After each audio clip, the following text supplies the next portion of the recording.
नमस्कार दोस्तों, आप सभी का स्वागत है ऑनलाइन कक्षा के इस चैनल में। मैं जिग्नेश सैन कक्षा 12वीं से आप सभी का स्वागत करता हूँ। तो जैसा कि आप सभी जानते हैं, हम पढ़ रहे हैं हिंदी साहित्य में अलंकार टॉपिक, और अलंकार टॉपिक हमारे कुल 8 नंबर का है। और इस बार हमारे कुल 5 अलंकार है जिनका हमें अध्ययन करना है। तो जैसा कि सबसे पहला जो अलंकार था अन्योक्ति अलंकार, उसके बारे में हम इससे पहले वाले वीडियो में बात कर चुके हैं। तो इस वाले वीडियो में हम देखेंगे विभावना अलंकार। तो चलिए शुरू करते हैं। तो सबसे पहले अलंकार का नाम आप देख सकते हैं, लिखा हुआ है विभावना। तो सबसे पहले समझते हैं कि विभावना अलंकार कहते किसे। तो विभावना अलंकार की एक सामान्य परिभाषा यह है कि जहाँ पर विभावना अलंकार की परिभाषा क्या है, जहाँ पर बिना कारण या विपरीत कारण के कार्य होता हो, या तो बिना कारण के या फिर विपरीत कारण के कोई कार्य होता है, वहाँ पर विभावना अलंकार होता है। जैसे कि आप देख सकते हैं लिखा हुआ विभावना, तो इस वी को हम मान लेते हैं विपरीत। वी को हमने क्या माना, विपरीत, अर्थात विपरीत या फिर बिना, यानी कि विपरीत या बिना कारण के जो कार्य होता है या जहाँ पर कार्य होने का वर्णन हो, वह विभावना अलंकार होता है। तो सबसे पहले हम इसकी परिभाषा देख लेते हैं। इसकी परिभाषा आप सभी नोट कर सकते हैं। जहाँ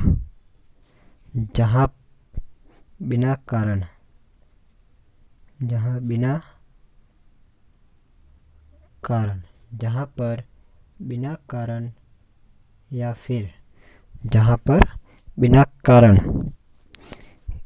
कारण के अथवा यहाँ पर बिना कारण के अथवा विपरीत, या तो कारण ही गलत हो, या मतलब जो उससे रिलेटेड नहीं, उससे उल्टा कोई कारण हो, वहाँ तो हो गया विपरीत। या फिर बिना, यानी कोई कारण नहीं है फिर भी वो कार्य हो रहा हो, अर्थात जहाँ बिना कारण के अथवा विपरीत कारण के कार्य होने का वर्णन हो, विपरीत कार्य के होने का वर्णन हो, वहाँ पर विभावना अलंकार होता है। तो आप सभी को इसकी परिभाषा याद करने का सबसे अच्छा तरीका ये होता है कि पहले आप उस अलंकार के शब्द को अच्छे से समझ लीजिए। जैसे कि आपने अगर एक बार उस शब्द को अच्छी तरह से अपने दिमाग में बिठा लिया कि वो शब्द क्या है, उसका अर्थ क्या निकल रहा है, तो आपको उसकी परिभाषा आप अपने मन से भी बना के लिख सकते हैं। जैसे कि अब ये जो शब्द है उसका विभावना है, तो यहाँ अगर आप वी से याद रख ले विपरीत, वी से आपको क्या याद रखना है, विपरीत। अगर आपको ये याद रह गया वी से विपरीत, तो आप परीक्षा में अगर आप समझ लीजिए ये अलंकार भूल भी गए हो, और अगर आपको शब्द अच्छी तरह से याद है, तो आप इसकी परिभाषा बना सकते हैं। जैसे कि वी से आपको याद होगा विपरीत, तो आप लिखेंगे जहाँ पर विपरीत या बिना कारण के कार्य हो रहा हो, वहाँ पर विभावना अलंकार होता है। ये तो बात होगी इसकी एक सामान्य परिभाषा की। अब इसके बाद हम इसका उदाहरण भी याद कर लेते हैं, क्योंकि हमें इस बार प्रश्न जो दिया जाएगा वो 2 से 3 जो प्रश्न आएंगे वो तो 1-1 नंबर के आएंगे, और इसके अलावा एक प्रश्न 4 नंबर का बड़ा वाला आएगा। तो जो बड़ा वाला प्रश्न आएगा उसके अंदर हमें कोई अलंकार पूछ लिया जाएगा, तो उसके बारे में हमें उसकी परिभाषा तथा उस अलंकार के 2 से 3, कम से कम 2 तो आपको उदाहरण देने ही चाहिए उसके, तो आपको वहाँ पर 4 में से 4 नंबर मिलने की संभावना होती है। और अगर आप उसमें से एक अलंकार का सिर्फ एक ही उदाहरण दे देंगे तो वो फिर उतना सही नहीं होगा। तो चलिए इसके उदाहरण की बात कर लेते हैं। तो इसका उदाहरण है निंदक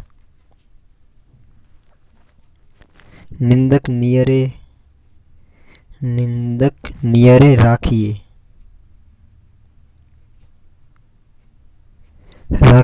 आंगन कुटी चवाए, आंगन कुटी चवाए, निंदक नियरे राखिए आंगन कुटी चवाए,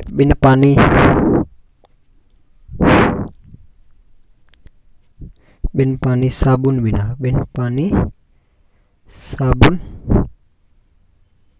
बिना निर्मल करे सुभाए,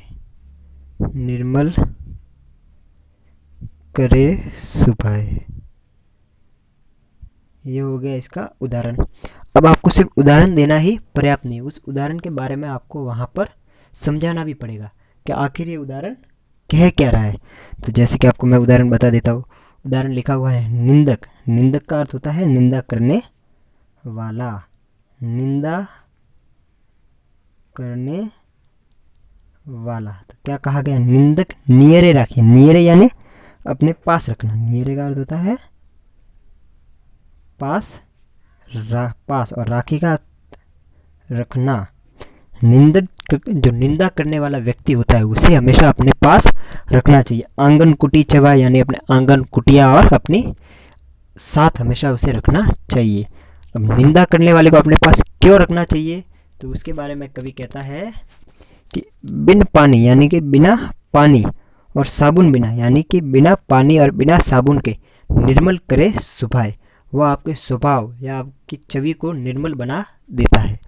अब आप समझ सकते हैं यहाँ पर बात विपरीत की गई है कि नहीं की गई, कि बिना पानी और बिना साबुन के आपके स्वभाव या आपकी शोभा को वो निर्मल बना देता है। तो ये भी विपरीत ही हुआ, क्योंकि बिना पानी और बिना साबुन के, तो बिना बिना का अर्थ प्रयोग हुआ और निर्मल करे सुभाए।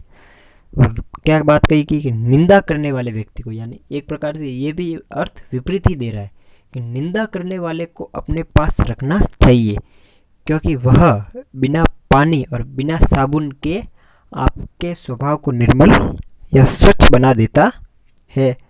तो यहाँ पर विपरीत कारण दिखाया गया है। आप इसके नीचे थोड़ा सा लिख सकते हैं कि बिना साबुन और बिना पानी के स्वच्छ होने की बात बताई गई है। ये तो हो गया उसका उदाहरण एक। अब एक और उदाहरण की बात कर लेते हैं। तो हम दूसरा उदाहरण भी देखते हैं इसके बारे में। तो दूसरा उदाहरण है पद बिनु। पद बिनु चले, चले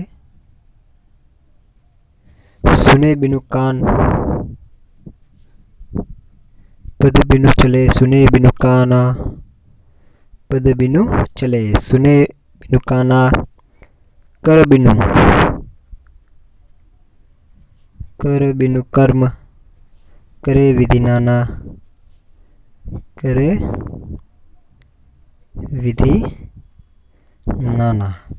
तो क्या है, पद बिनु चले सुने बिनु काना, कर बिनु कर्म करे विधि नाना।